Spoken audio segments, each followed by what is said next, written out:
Hey, what's up, good people of the earth? Just wanted to do my testimony, just dating back. I'll try to hit like some bullet points, but purpose of me doing my testimony, scripturally, it says that, there's a lot of power in the testimony, for one. A car seat in the way. There's just a lot of power in a testimony, and I just want to encourage people out there who are searching for the truth, whatever vein you're in. Doesn't have to be what I believe and what I've come to know. It could be whatever, and the hunt for the truth. And so I just felt like it's an important time right now in history. For everyone, especially for the so-called African American. Recently, I came to realize, when I mean recently, I mean the last couple years, I've come to realize who I am biblically, and I just want to share how I got there and why it's important. And like I said, hopefully encourage those who are seeking the truth and who are awakening. I feel like there's an awakening right now. I don't feel like that, my bad. There is an awakening happening right now. There's all kinds of truth being uncovered. One of the most, I would say, the most important truth is what I've recently uncovered, and millions and millions and millions of other Africans and African Americans. This is the topic right now because I believe that Yah has seasons for everything, and God. He has seasons for everything, and 'tis the season for believing and knowing what you believe in it, and everything making sense. So, without further ado, here's my testimony for you. Hey, so first off, my name is Christopher Michael Lane, and that was the name that was given to me. Yes, I'm gonna say it, by my slave masters in the land of my captivity. Doesn't matter, 400 years later, I still don't have a choice to live here. It wasn't my choice to come here. So a lot of people are sensitive about that stuff. It's so funny, man. Anyway, back to the story. So let's see here. As a African American, I say that with quotes because there's a whole lot of technicalities to that, but we don't know who we are. We've attached to so many things. We've tried to find out our identity in so many things. Me personally, I wasn't in a gang or anything. Not because of any other reason. I have family that's associated, but I always had this in me to just know who I am, who we are, and that started, as I became aware of how different I was just by being black. I don't mean like being a unique individual and, being able to sing when other people couldn't sing. I don't mean that. I just mean by being a black person in America, when I became conscious of that, and what that meant, and what that means, and so as a black person of color, a black man in this area, in America, we have those questions. And so there's been a lot of movements that it never resonated with me. Right now, there's this big movement about, we're all from Kemet, which is Egypt, and all this weird stuff. Muslim, in the 70s and 80s, going up to the 90s, that's coming back, kind of coming back. But just all these things that black Americans, because we didn't have our identity, we were attaching and finding our identity in things, right? In ideologies and especially religious and even African American culture, sports, singing, dancing, entertainment, all that stuff. So I was no different. That's my point of me saying all that. I was no different. I grew up in the church. I grew up in Christianity. Going to church every Sunday and Wednesday. As a child, when I turned 18, I stopped going to church. That wasn't because of any spiritual awakening. It was just because I was being, an 18-year-old, and I was tired of going to church. And I didn't live with my parents anymore, so I didn't have to. So I didn't want to. And so a lot of who I was intertwined in the church atmosphere and church folk. Still is. And when I say church, I mean obviously Christianity. And so that influenced a part of my identity. And I was very big into church when I got in my later years, in my 20s, and started going back to church again and being a part of how many ministries? I was a part of a lot of ministries. Hitting the streets, preaching, getting invited to preach at churches, and what else? Just performing at different churches, big time in Oregon. Just a lot involved in the church community, in the church world, from white churches to black churches, whatever. And so the church has played a huge influence in my identity, because it's a huge influence in the culture of the black man and the black person in America. So that was, how I started, how I became who I am. And I'm not trying to knock the people who go to church, the people who are, in Christianity, especially my brothers and sisters, who are still in Christianity, in that world, in that atmosphere. But I will be honest and truthful and say that Christianity is a false doctrine, a false religion. That's what I've come to believe based on the scriptures. How crazy is that? It sounds contradictory, huh? So anyway, this is my testimony. So, identity. So who am I? African American, okay, black, Negro, colored. We've been called so many names. No other nationality of people, or nation of people, or race of people have been called that many names. People's names, Irish are Irish, Scottish are Scottish, English are English, Romans are Romans, Greeks are Greeks. But for some reason, the African American person is our names change every 20, 30, 40 years. So this stuff I started thinking about. I'm like, what is going on? Like, who are we? Like, who am I personally? So fast forward 7 years ago, I went to Africa with a friend. We met his family for the first time. And I felt this, it was Nigeria. And I felt this connection to the land, and connection to the people there, and connection to the atmosphere, and how people did things, and how people thought about life. And we were out there for 2 weeks. But for one, what it did was open my eyes to a construct, socially, economically, that was pure black, just straight up black people.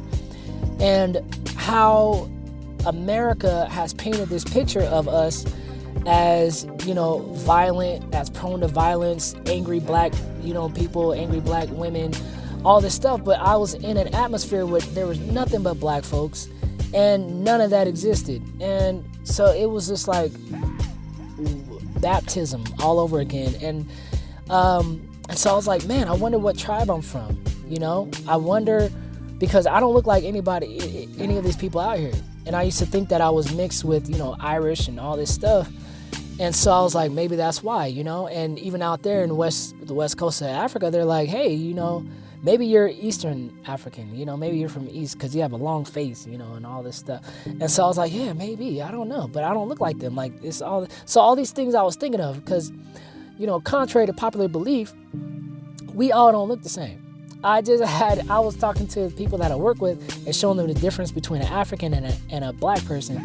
And they're like, oh, dang, like, you guys really look different. And I was like, yeah.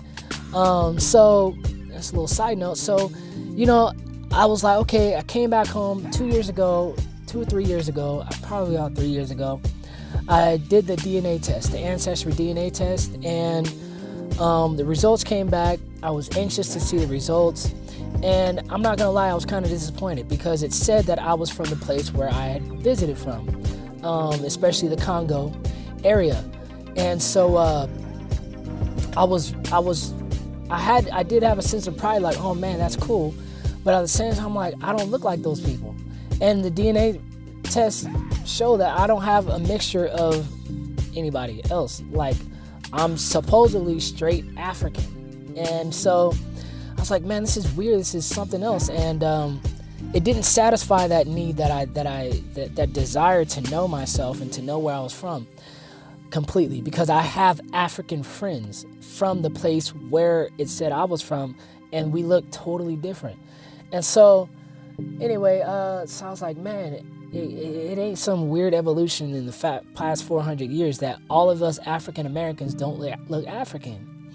We just are darker than the average, because we're black.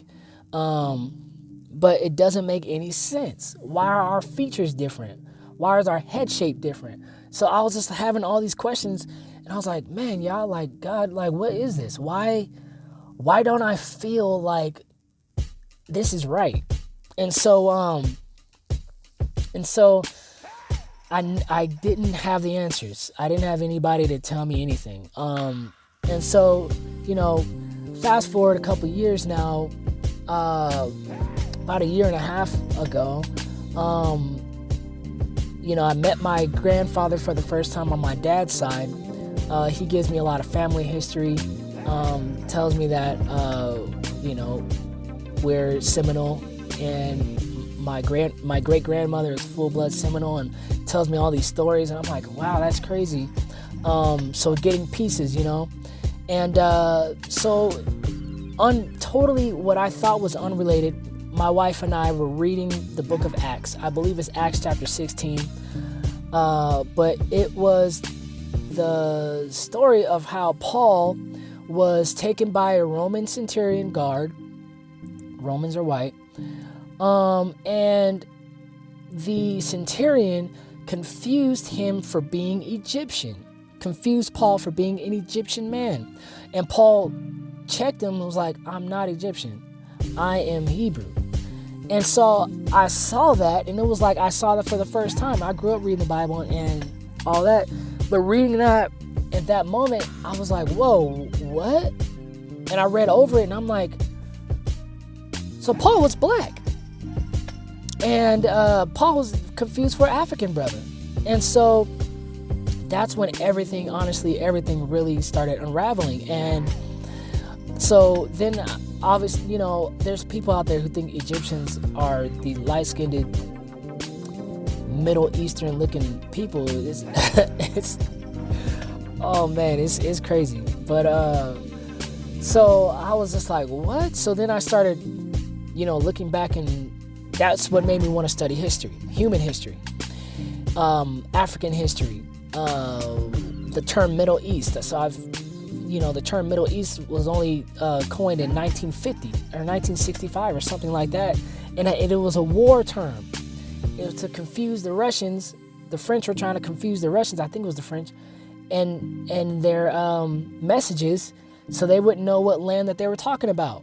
And so I'm like, whoa, so Middle East is not even a real term. And so there's no such thing as Middle East. And so all these little history nuggets started turning wheels inside of my mind and my heart and my soul and my spirit. And so I was like, okay, whoa, that's crazy. So then I started studying that Spanish Inquisition, Christopher Columbus stuff, and reading things that he said and reading things that his journals and the journals that the guy who helped him find the Americas, what he was saying. And I was like, how does nobody know this? How did they keep this from us for so long? And how in the Spanish Inquisition, this is the 1400s, and how they were talking about in their writings from their mouths. They were saying we took these black Jews, these Semitic Jews, describing our hair as swarthy and all these things, describing African Americans, and saying we took them from this land and we brought them here and all these things, how we got to Cuba and Dominican Republic and like stuff that it was blowing my mind. And honestly, it was like, the first emotions that I got was not like, oh man, I know who I am. It was anger. And the anger came from, I can't believe that this history has been hidden, covered up in the church by these pastors, these big pastors that know this stuff, and this worship of all these other people who are not the people, and all these lies, Balfour Declaration, all these things. I'm just like, I can't believe this is our history. This is why the black person in America doesn't know who they are, but has a very limited connection to Africa and Africans, and or to get technical, Alkebalanians. And so in our history, of course, history biblically, scripturally, was like, I cannot believe that Christianity took this thing and made it into something that it's not, and made everybody worship. Like, there's a story, right? And again, I'm not knocking Christians. There's this story that happened during the Spanish Inquisition, in South America, where one of the things that they used to do, this is the thing about Sunday worship, okay? Worshiping on Sundays. What the Roman Catholics did was made Sunday, I'm not going to go too much in the history, but on Sunday, this event happened, okay? This is a true story. You can find it yourself. I recommend using DuckDuckGo as a search engine. But what they would do is the congregation in the city, huge cities, would come on Sunday to worship at the church establishment. Okay? These aren't people who just didn't know they were Christians and weren't saved by the blood and didn't know the Holy Spirit. All this stuff. These are devout Christians, okay? Thousands of people in a Coliseum-like environment. So think of a football stadium. Everybody's meeting in a football stadium to see somebody tortured and burned at the stake for not turning to Christianity, and not putting away their religion or culture, especially the Sabbath, which was Saturday. So everybody who did Saturday worship, the Sabbath, was to be tried and hung or burned at the stake, tortured, in front of the church. So this is what happened in this particular story. There was a family, mother, father, daughter. Daughter was about 12, 13 years old, I believe. They were a public spectacle. They were put on, burned at the stake, okay, the mother and the father, in front of the daughter to make her convert into Christianity. Now, the point of keeping her daughter to convert was she's young enough, we can indoctrinate her and she could bring a family into the earth and perpetuate this practice of Sunday worship, getting them away from the Sabbath and away from what the scriptures say them as the people. So that was the point of doing it, not killing the kids. So watching her parents get burned alive in front of this coliseum of people cheering,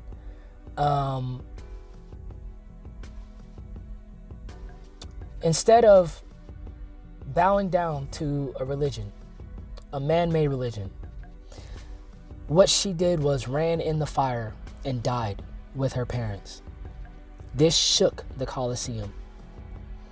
It shook them so much that they stopped doing that for about, I think it was 14 years. Could have been longer. But they got right back to it. But that's how much that she was devoted to her faith, to her God and his commandments, what her parents taught her. Those stories were not uncommon that I was reading, so you could imagine how I felt, seeing a little black girl run into the fire and burn alive. Yeah, I gotta be like that. I gotta say that.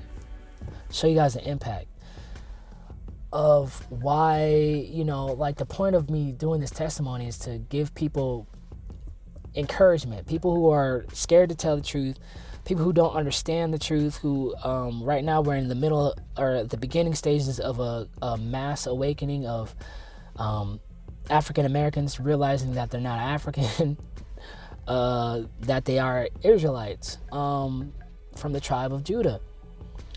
Most of them here.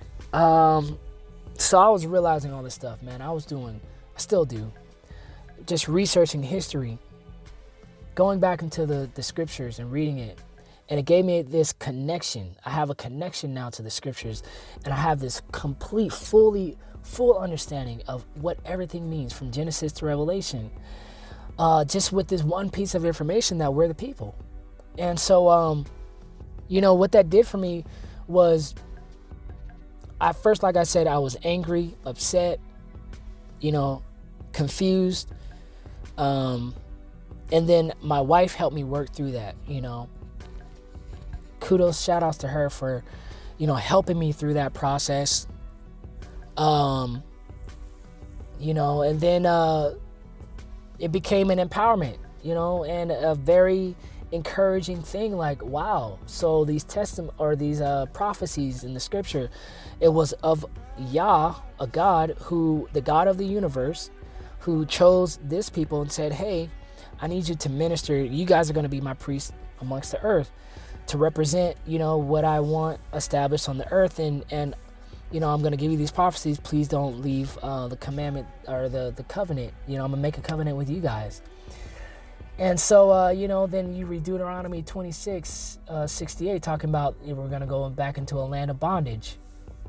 This time over the sea in ships and bound in chains and ships. That's happened to no other people than to us. So, just learning history, human history, learning biblical history, just woke me up like that. Then God started sending people to me for me to wake up to. That I was not trying to tell anybody this stuff because I knew how it would be. I knew how it would look. Had a lot of fear of man, and I was just, I was scared of what it might do to my family, how people are going to view me. I was heavy involved in church ministries, and I knew what it was going to do. I knew it was going to destroy my image, and so I had a lot of fear, and that started going away once I started talking about it, and once God would literally send people to me to hear what I had to say. That I didn't tell anybody this, y'all. I wasn't talking about this. I was only talking to this about my wife. People will come up to me and be like, man, God told me to come up to black people and ask you like about something, and I'll be like, this is crazy. Like, so this goes deeper than just, hey, I'm a black Hebrew Israelite and you need to know. And it's deeper than that for black people. Yah told me this is going to be a 10-year process, which is freaking awesome. 10 is a number of completion. Cray. 5 is a number of grace, double 5. But, yeah, I think I just wanted to, the point of this video is to encourage people who are seeking the truth to keep seeking, keep getting understanding, Keep getting wisdom and knowledge. Don't let anybody tell you this wisdom doesn't matter, that knowing this doesn't matter. Don't let anybody tell you that, you know. So many people, you know, troll me and pick on me and all this stuff. I used to be affected by my spirit and my soul. I used to get hurt. Now I don't, you know. So I want to encourage you on your awakening, to not allow yourself to be bullied, especially these people on the internet. They get real bold. So, you know, keep pressing forward, keep praying, keep asking God, is this true? Is what Chris is saying, you know, true? Is what I've been feeling on my spirit, is this what I've been feeling? You know, ask those questions. Your pastor, I'm telling you, they're not going to give you that. They're not going to give you that satisfaction. These people in your life, they're not going to give you that satisfaction. I don't have the satisfaction of constantly being reassured by all the people in my life. I had to rely on the Ruach, the Spirit, you know, and I have to rely on Yah and what He tells me, and the people that He puts specifically in my life in this season, you know. And so I just want to say that, so you don't expect that everybody's just going to care of what you have to say and care about your awakening and care about what you know now. And also just to give you boldness to speak on these things, you know, to ask questions. You know, if I'm the only one, you know, that's talking about this, ask me questions, you know. So I just want, you know, that was the point of this, you know, I just wanted to share my testimony, how I came to, how I woke up, how I'm staying awake and understanding and equipping myself to defend the gospel, or I should say just the good news to African Americans, that you are the people and we are the people of the book, and what that means for now. You know, stop all these lies that Africans sold Africans and Africans are crazy and this whole thing of just, you know, you came from crazy people, you know, luckily us white people, you know, stole you and made you Christians, you know, so otherwise you'd be going to hell and all this stuff, you know. So you know, just all these things that we grew up constantly being under somebody's thumb, under some superior, you know, mentality with the institutions and all these things. And so I just want to embolden you guys and just empower you guys to just keep seeking the truth. Keep going. Don't just stop at something, you know. Keep going into it. Test everything that you've heard today. Test everything. If you follow me on Facebook or Instagram or YouTube, test it for yourselves, you know. It's really incredible, and you guys are more important than you know. I realize that I'm more important than but I was told and that I knew, you know. Yah is constantly telling me His love for me and his people. He does have a people, and yeah, your bloodline does matter. But what matters more is whether you believe in, you know, what matters more is your belief, you know. So trying to think if there's anything else that I need to say.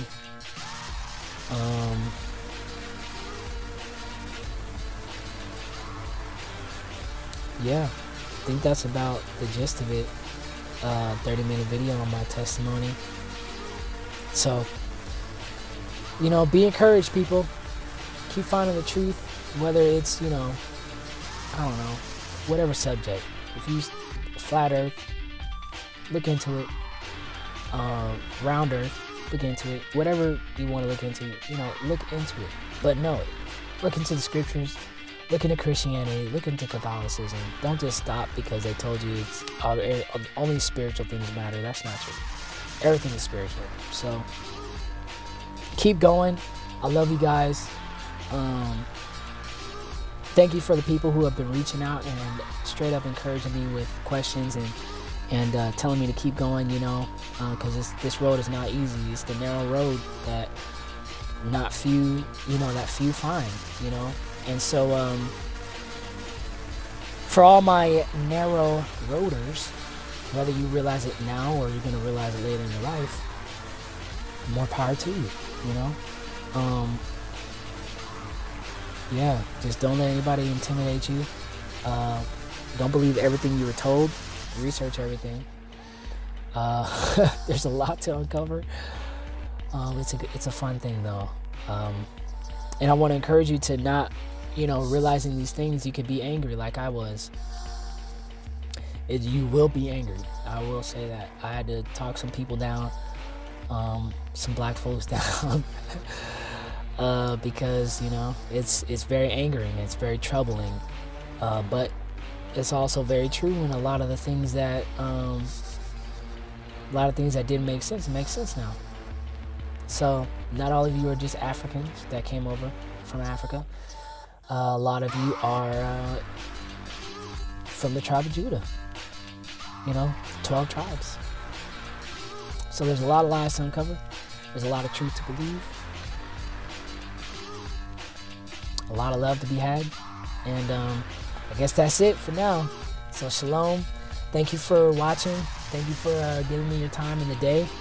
And hopefully this testimony just brings light, not only for my, so you can understand me, but so you can understand yourself and keep going where you're going, and see what the Father Abba has to say about it. So 10-year awakening. It's awesome. From 1619 to 2019. Let's keep each other alive. Let's keep hope alive. There's millions of us out there that know you're not alone. You are not alone. That's one of the biggest things that I felt. I felt like I was alone. But the community, people waking up here in America, Africans over there, begging for us to come back, apologizing. We have the Ghana president apologizing for selling us. Like it's crazy stuff going on right now all over the world, not just America. Confirmation, is everywhere. A lot of people actually knew this stuff before I knew it. So we have over millions of people in America that know who they are now. It's dope, man. So just be encouraged. I love you guys, and shalom.